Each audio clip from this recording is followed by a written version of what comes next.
Not time with a silent H, but time with a silent age. Would you like to go on a date with me? Don't you flirt with me. You know, ever since I saw you at that Sin City party that I've been your boy toy. I was enchanted by your hourglass figure. I was seduced by your punctuality. Punctual is sexy, who knew? Maybe some of you would like to know about my relationship and about your relationships and your relationships with this vixen we call time. Come with me.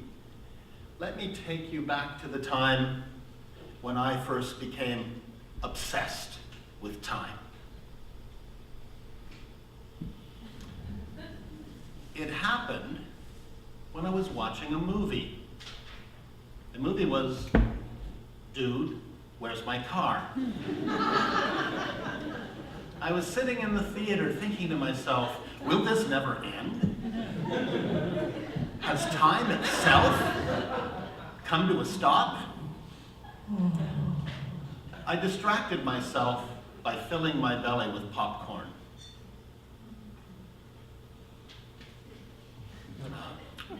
I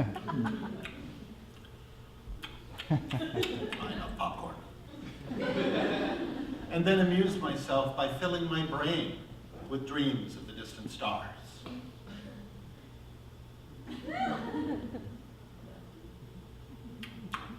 I love stars. It was then that I had an epiphany.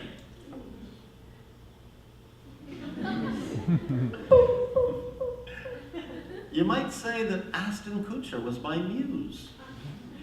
He was the one that inspired me to want to travel in time. To be technical about it, we all travel in time. Our bodies and our brains are our time machines, and they operate like cars. Except these cars go forward only, never in reverse. Their speedometers are stuck at one speed, and there are no brakes. Oh, I just blew past that stop sign. And the front windshield is completely blocked out, so we can never see where we're going. We can only see where we've been through the rearview mirror. And remember, memories may be closer than they appear. But who would ever think of making a time machine out of a car? Wait a minute, Doc. Are you telling me you built a time machine? DeLorean? The way I see it, if you're gonna build a time machine into a car, why not do it with some style? I wanted to drive a time machine that went forward and in reverse, at different speeds, and that had brakes that stopped in a time. It was the time being who helped me realize my dream of the time projector. That is how you're seeing me, and that is how we see what the time being sees. Her hands are literally the hands of a clock. They can assemble and animate images of what was and what will be. She is in control of all of these ideas. And so we are going to go on a voyage in time. What she does are not documentary videos, but they are real documents of history and future history, born in the cauldron of creation and filtered through our imaginations. We can have brief encounters with anywhere and any when.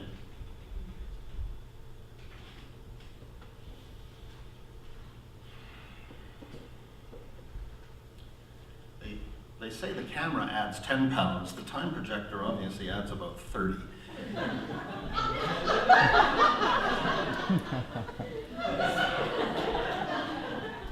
Tell me, where would you like to go? When would you like to see? I can hear you breathing out there. What are some ideas? Fortunately, I'm telepathic.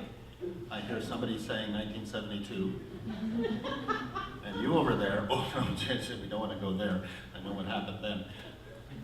Well, if you wanted improv, you should have gone to theater sports. This is rocket science. I'm going to tell you where we're going to go. Our first destination will be, actually was, almost 14 billion years ago, just after the birth of our universe. But which universe? There's a multiverse of realities in many more dimensions than you and I can perceive. Let's see if we can find ours.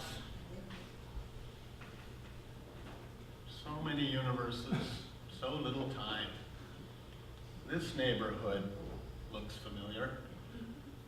Oh wait, this feels like home. Let's go here. Minutes after the Big Bang, when everywhere in the universe was hotter than the center of our sun.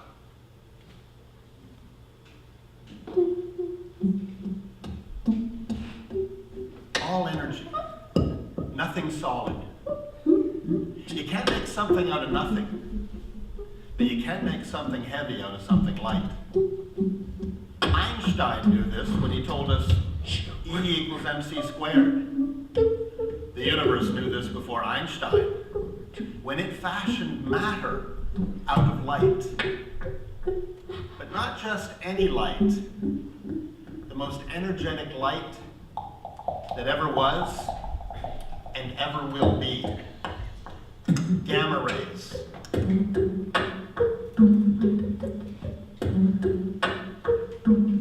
Gamma rays. The things that in the comics transform Bruce Banner into the Hulk, in reality transform themselves into the building blocks of atoms, which became the building blocks of our world, which became the building blocks of us.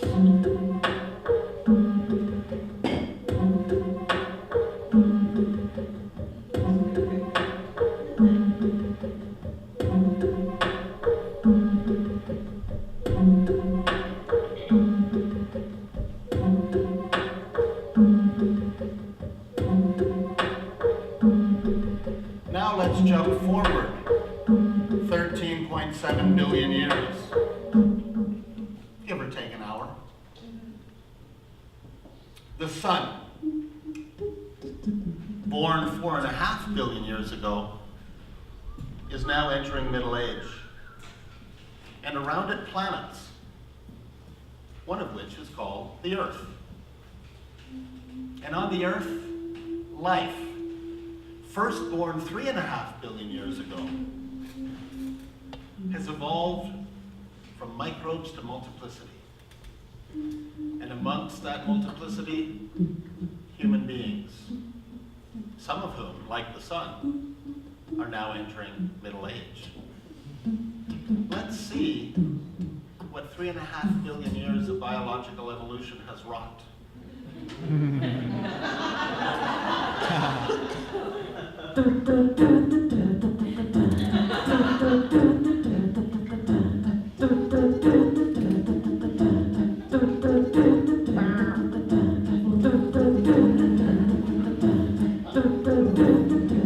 Some people would call this a work of art, the pinnacle of cosmic creation. Based on my travels in time, I prefer to think of it as a work in progress. We've come full circle from now to now. Maybe that's what they mean by deja vu. Let's shake this sense of having gone where everyone has gone before and move into new territory, the future. We're on a collision course. You, me, everyone and everything on Earth, and in our Milky Way galaxy. The Milky Way is our city of stars, of which the sun is just one of several 100 billion stellar citizens. And we see it from inside the galactic city limits. But at night, we can only see it from far outside our human city limits and away from the bright glare of the city lights. We're going to crash with another galaxy, M31, Andromeda. This is the largest city of stars close to us, when close means about 2 million light years away. But close is going to get a hell of a lot closer. So close that the Milky Way and Andromeda are actually going to occupy the same space. And yet there will be no physical contact. Kind of like some human relationships I know.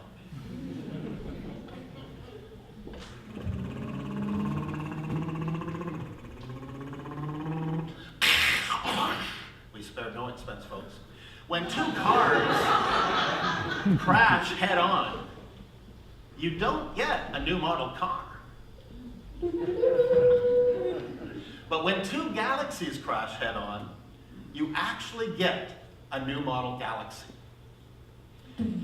Our next destination is 4 billion years into the future, when the spiral arms of Andromeda and the Milky Way will embrace each other, their bodies entwined in gravitational ecstasy.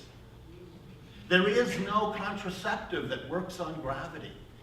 This is unprotected interstellar intercourse with tidal waves that will climax in the conception of a new galaxy. So, ladies and gentlemen, for your intellectual curiosity and your voyeuristic pleasure, I invite you to peep through the cosmic keyhole and witness live and uncensored hardcore intergalactic porn.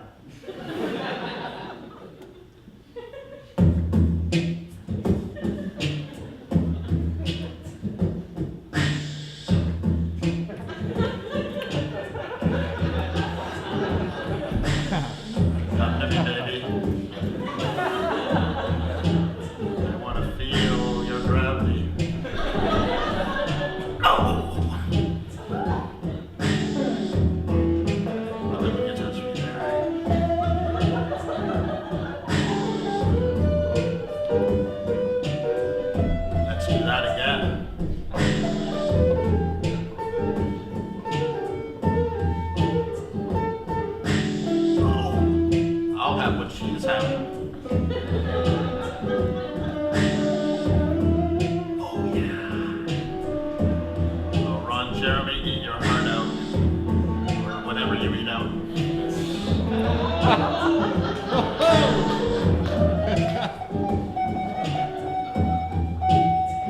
This is a one-night stand that will last 1,000 million nights. The pickup line? F equals ma. Newton's laws of motion and gravity. You thought this stuff was boring in high school. This is the climax of our voyage, but hardly the end of the story, if it even has an end. Like, dude, where's my car?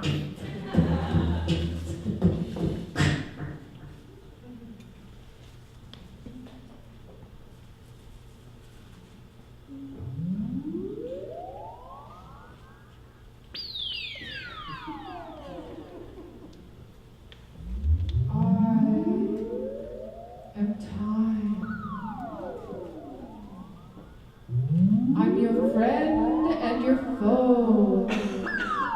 I'm where you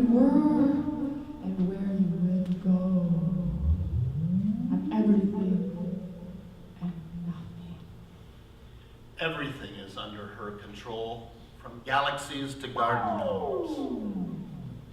Don't forget about her, but don't obsess about her either, as I have for too much of my life. It will work out for you if it works out for the time being. And that's all you can ask.